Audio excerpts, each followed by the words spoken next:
So I'm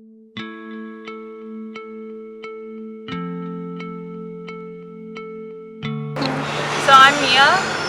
I go to the George Washington University, and I'm a member of the Philippine Cultural Society. Do you want to tell me a little bit about what brought you here today? So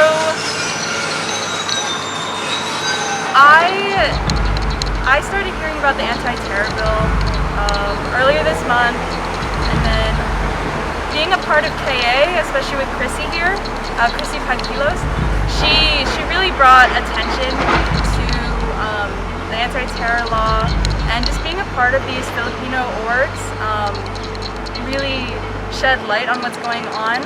And I thought, as a student here, especially in DC, it's important to mobilize, and it's important to take action when needed.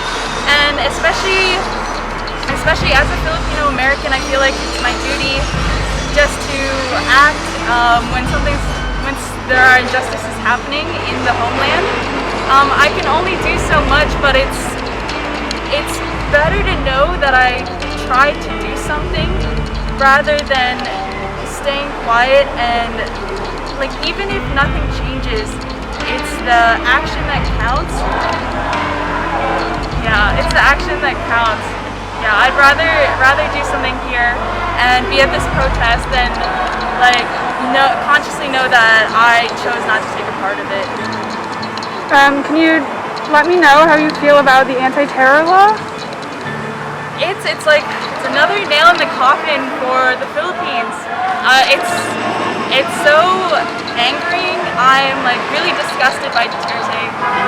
With everything else going on right now in the Philippines, with poverty, indigenous people are being targeted, everything going on, it's just another thing that really makes me disgusted of Duterte. Okay. Do you want to give your name or remain anonymous? Yeah, sure. Hey, I'm Rob. I'm with the DC-based organization called Katarungan, which is the DC affiliate of the International Coalition for Human Rights in the Philippines. And we're out here telling everyone that we want to jump the terror law in the Philippines. We want to build a broad, united front of people to say that we don't believe in this terror law. This is an escalation of force from the government, who knows that the people are upset. They're upset with the COVID response. They're upset with increased militarization. They're upset with increasing debt that the country is saddled with.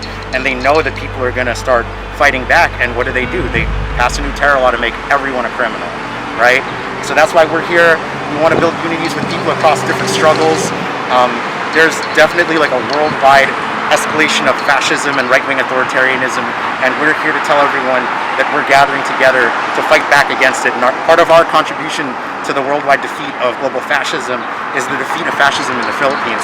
And with that little contribution, we can help other people contribute to their fights against fascism, and then a groundswell of the people, of the masses of poor, toiling people will fight back and overthrow the system. What does the anti-terror law mean to you? So, the anti-terror law is just the way that the government is finding new ways to criminalize literally any action. It's not just about quote-unquote committing acts of terror. There are clauses in it that allow them to prosecute people for inciting acts of terror, be it online in speeches and proclamations, and that can literally be anything. Any sort of voicing of dissent can be made illegal, as well as the fact that the terror law includes a clause allowing them to prosecute Filipino citizens living abroad and American citizens, foreign citizens who quote-unquote show support for terrorist movements in the Philippines, whatever that means, can also be prosecuted. So this is a threat to the world, not just to the Filipino people, but we know that our families and our kababayan back home are the ones who are directly in the crosshairs. So the least that we can do is to gather on the street here across the diaspora, across the other countries, and fight back. It's the least contribution that we can make. Awesome. Do you want to give your name for the camera? Hi, I'm Jong of BAYAN DMV, or Bagong Alyansang Makabayan, the new patriotic alliance on DMV. And what brings you here? Yeah, so my mother was actually in the anti-dictatorship struggle under Marcos, and learning a little bit of the history has taught me that even from overseas, we had the power to enact change and repeal oppressive laws, not quite unlike the anti-terror law that we have today. And what's most concerning for us is the section on extraterritoriality that can be used to unjustly target and silence even legitimate protests and concerns from not only Filipinos living abroad, but even non-Filipinos who support the solidarity. What do you make of the anti-terror law? What do you make of the anti-terror law?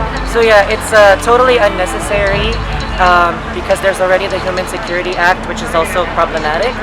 It's unconstitutional and it's extremely vague, and it puts the definition of what terrorism is in the hands of the state, which doesn't really have a track record after killing 30,000 people extrajudicially.